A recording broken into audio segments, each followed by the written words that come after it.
kekuatan buku ini sebetulnya adalah tindak pidana pencucian uang dengan pendekatan komparasi atau perbandingan hukumnya. Jadi bagaimana sih pengaturan tindak pidana pencucian uang di Indonesia? Apakah sama konsepsi juridisnya dengan tindak pidana pencucian uang yang ada di Malaysia? Khusus tentang tindak pidana pencucian uang dengan pendekatan perbandingan, apalagi dengan Malaysia, tentu ini adalah sesuatu yang langka.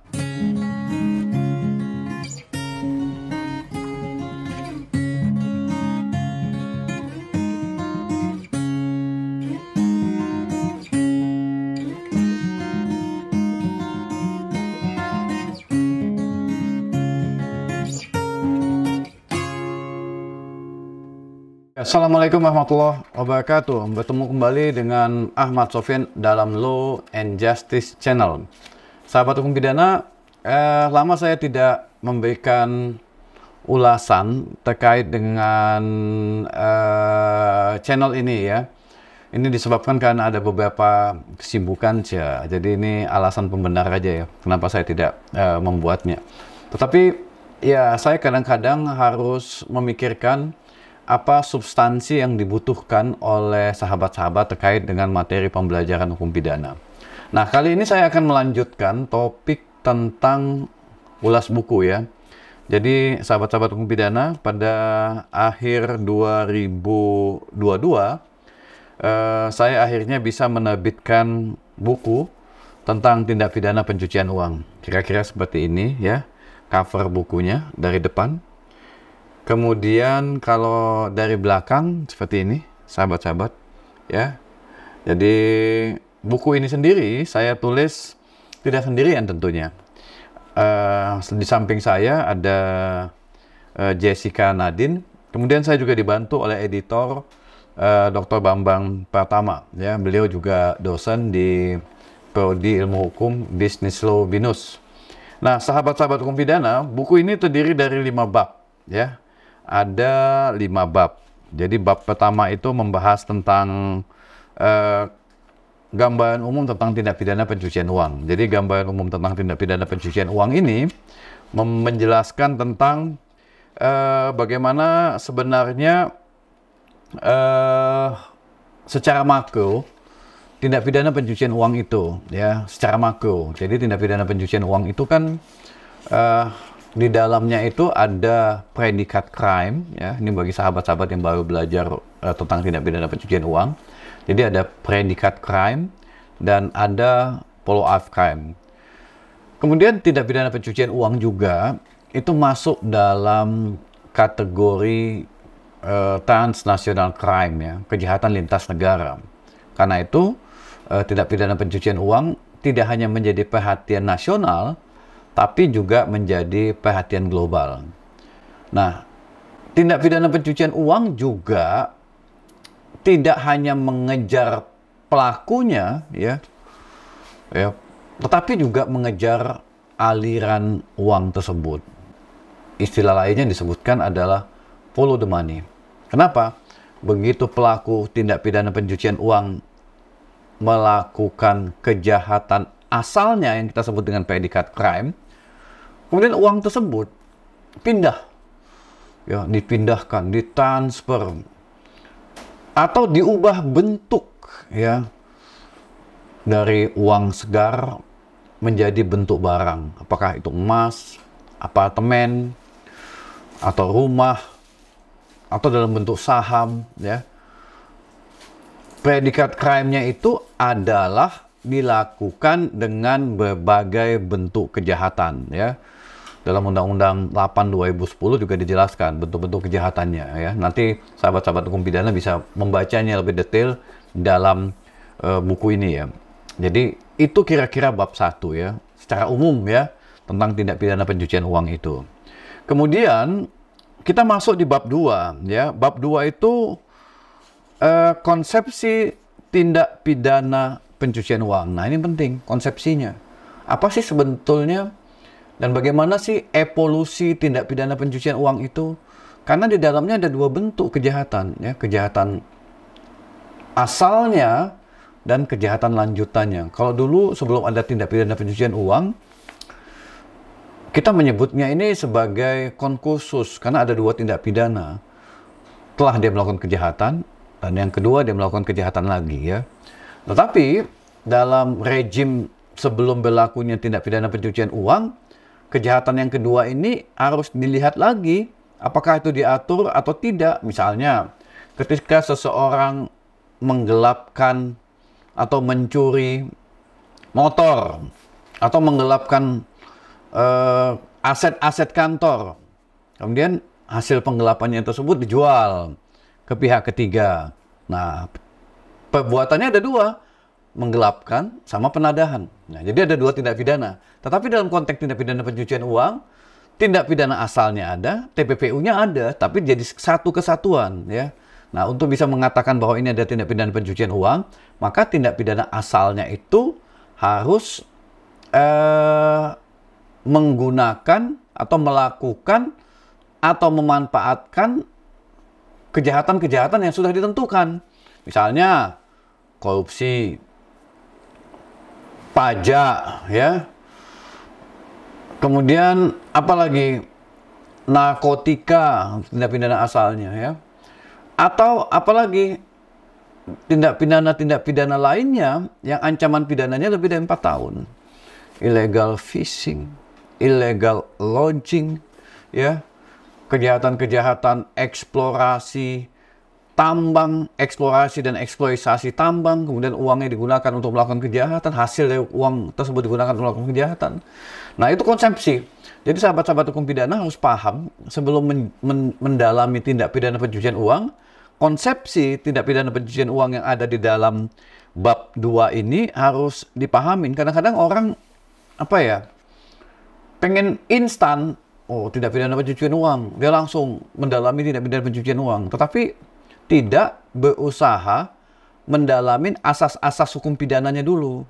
Nah, di bab 2 ini saya membahas tentang asas-asas hukum pidana yang berkaitan dengan tindak pidana, tentang pertanggungjawaban, ya, dan juga tentang bagaimana subjek hukum tindak pidana pencucian uang itu sendiri. Kemudian bagian ketiga, jadi bab 3 di dalam buku saya ini, ya. Nah, di bab 2 juga perlu saya tambahkan juga itu ada aspek tentang korporasi yang melakukan tindak pidana pencucian uang. Jadi di dalam bab 2, subjek hukum tindak pidana pencucian uang sebagaimana dikenalkan dalam rejim Undang-Undang 8 tahun 2010, tidak hanya orang perorangan, tapi juga korporasi bisa menjadi subjek hukum tindak pidana pencucian uang. Jadi bab 2 itu sahabat-sahabat harus bisa mengenalin kapan sebuah tindak pidana itu dilakukan oleh orang per orang, kapan tindak pidana itu dilakukan oleh korporasi. Lalu bagaimana atribusi pertanggungjawaban pidana jika perbuatan itu dilakukan oleh orang per orang, dan bagaimana kalau korporasi. Kira-kira doktrin pertanggungjawaban pidana korporasi yang bisa digunakan untuk menyatakan ada tindak pidana pencucian uang yang dilakukan oleh korporasi itu seperti apa? Nah, itu ada di bab 2, ya.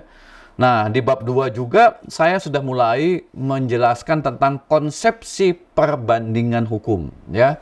Jadi konsepsi perbandingan hukum sudah mulai diperkenalkan di bab 2. Nah, sekarang masuk di bab 3. Jadi bab 3 ini pengaturan tindak pidana pencucian uang, ya. Sahabat-sahabat hukum pidana, jadi pengaturan tentang tindak pidana pencucian uang itu ada di bab 3. Jadi bab 3 inilah sebetulnya persoalan pokok yang ingin dibahas di dalam buku ini. Kenapa? Karena ini bicara tentang sumber hukum primer, yaitu undang-undang. Ya, undang-undang tentang tindak pidana pencucian uang di Indonesia, terutama di Indonesia. Dan juga bagaimana sumber hukum tindak pidana pencucian uang yang ada di Malaysia. Jadi buku ini sebetulnya, kekuatan buku ini sebetulnya adalah tindak pidana pencucian uang dengan pendekatan komparasi atau perbandingan hukum. Jadi mungkin banyak buku-buku hukum pidana tentang tindak pidana pencucian uang, tapi minim yang membahas secara spesifik tentang perbandingannya. Jadi bagaimana sih pengaturan tindak pidana pencucian uang di Indonesia? Apakah sama konsepsi juridisnya dengan tindak pidana pencucian uang yang ada di Malaysia? Lalu bagaimana sumber hukumnya? Apakah di Malaysia misalnya ada predikat crime juga dan ada follow-up crime juga atau tidak? Kemudian bagaimana sejarah pembentukan undang-undang pencucian uang baik di Indonesia maupun di Malaysia? Kemudian apakah di Malaysia dikenal juga pertanggungjawaban pidana korporasi sebagaimana yang dikenal di dalam hukum positif Indonesia Undang-Undang 8 tahun 2010 tentang tindak pidana pencucian uang yang mengenal dua subjek hukum, orang per orang dan korporasi. Lalu apakah doktrin-doktrin pertanggungjawaban pidana korporasi yang dikenal dalam hukum positif Indonesia dan dalam doktrin juga dan dalam Perma 13 2016 juga dikenal di dalam konteks hukum pidana Malaysia, ya, tentang vicarious, strict liability, identification, segregasi atau campuran dari beberapa doktrin. Itu kira-kira sahabat-sahabat hukum pidana yang ada di bab 3. Kemudian kita masuk di bab 4. Nah, di bab 4 itu sudah masuk kepada substansi perbandingannya, ya. Jadi di dalam bab 4 itu kita masuk kepada bagaimana memperbandingkan apa aspek yang ingin diperbandingkan. Jadi kalau kita baca bab 4 itu, maka bisa dikatakan di situ ada primum comparandum, ya, dan juga secundum comparandum. Jadi ada perbandingan yang primer, ada perbandingan yang sekunder. Nah, yang primernya yang mana? Tentu yang konteks hukum pidana Indonesia. Yang sekundernya mana? Tentu yang ada di Malaysia. Kemudian, karena Indonesia dan Malaysia memiliki dua tradisi hukum yang berbeda, kalau Malaysia itu adalah menganut aliran hukum yang kita sebut dengan common law, sementara Indonesia menganut aliran hukum yang civil law. Jadi perbandingan dua aliran atau dua tradisi hukum ini juga menjadi unik untuk diperbandingkan dalam bab 4 ini, ya. Kemudian yang terakhir itu adalah tentang bab 5-nya. Nah, bab 5 saya membahas secara spesifik sahabat-sahabat hukum pidana, dan bab ini adalah bab terakhir, adalah tentang pertanggungjawaban pidana korporasi.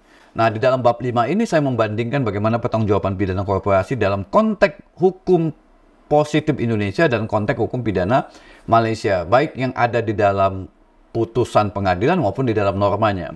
Nah, yang membedakan buku ini dengan buku-buku lainnya adalah ketika saya membandingkan pertanggungjawaban pidana yang ada di bab 5, saya juga melakukan kajian terhadap putusan. Nah, ini dia. Jadi, putusan tindak pidana pencucian uang yang sudah ingkrah di Indonesia dengan putusan tindak pidana pencucian uang yang ada di Malaysia. Dua putusan ini saya perbandingkan. Jadi, yang diperbandingkan itu, kalau di bab 4 itu adalah norma hukumnya, hukum positifnya, undang-undangnya. Tetapi kalau yang di dalam bab 5 itu cenderung pada putusan pengadilan yang terkait dengan tindak pidana pencucian uang. Jadi kalau tindak pidana pencucian uang di Malaysia seperti apa putusannya, lalu di Indonesia seperti apa. Jadi sahabat-sahabat hukum pidana, ini secara singkat ya. Jadi untuk mendalaminya tentu sahabat-sahabat perlulah membaca buku ini. Jadi kalau buku tindak pidana pencucian uang itu memang cukup banyak yang beredar, tetapi khusus tentang tindak pidana pencucian uang dengan pendekatan perbandingan, apalagi dengan Malaysia, tentu ini adalah sesuatu yang langka. Jadi kalau di Indonesia undang-undang pencucian uang itu ada Undang-Undang 8 tahun 2010, maka di Malaysia itu jauh lebih tua undang-undangnya, yaitu Undang-Undang tentang pencucian uang melalui AMLAPTA 2001. Jadi tentang tindak pidana pencucian uang itu di Malaysia sendiri sudah ada lahir sejak tahun 2001. Sahabat-sahabat hukum pidana, barangkali ini ya bisa saya sampaikan ya tentang ulas buku.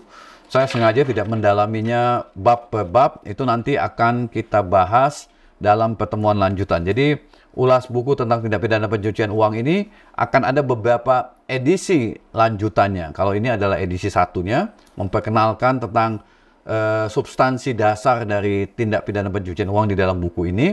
Buku ini diterbitkan oleh Pernada Kencana. Ya, jadi sahabat-sahabat bisa menemukannya langsung dari penerbit atau di toko buku Gramedia juga ada, atau melalui